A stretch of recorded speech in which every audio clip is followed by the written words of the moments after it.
Doctor BR Ambedkar Konaseema జిల్లా కేంద్రం అమలాపురం ఓ కుటుంబం పోలీసు రెవెన్యూ అధికారుల బందోబస్తు నడుమ ఓటు హక్కు ఉపయోగించుకుంది. ఈ అంశం ఆలస్యంగా వెలుగులోకి వచ్చింది. పట్టణంలోని ఓ కుటుంబానికి స్థానికులతో రహదారి వివాదం ఉండడంతో ఆ మార్గంలో రాకపోకలకు తమను అనుమతించరాదని గ్రహించారు. ఓటేసే అవకాశం కోల్పోతామని ఆ కుటుంబ సభ్యులు కేంద్ర ఎన్నికల సంఘానికి ఫిర్యాదు చేశారు. అక్కడి నుంచి ఆ వివరాలు జిల్లా కలెక్టరేట్కు చేరాయి. విషయం ఎన్నికల పరిశీలకుడి దృష్టికి రావడంతో ఓ పోలింగ్ రోజున కానిస్టేబుల్ రెవెన్యూ సిబ్బంది పర్యవేక్షణలో ఆ దంపతులు పోలింగ్ కేంద్రానికి వెళ్లి ఓటు హక్కును వినియోగించుకున్నారు. ఈ మొత్తం ప్రక్రియను వీడియో తీసి భద్రపరిచినట్లు పోలీసు వర్గాలు తెలిపాయి.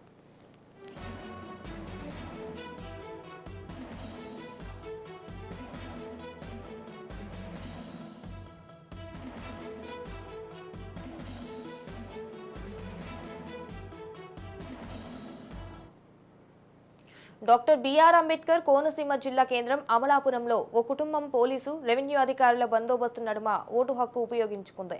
ఈ అంశం ఆలస్యంగా వెలుగులోకి వచ్చింది. పట్టణంలోని ఓ కుటుంబానికి స్థానికులతో రహదారి వివాదం ఉండడంతో ఆ మార్గంలో రాకపోకలకు తమను అనుమతించరని గ్రహించారు.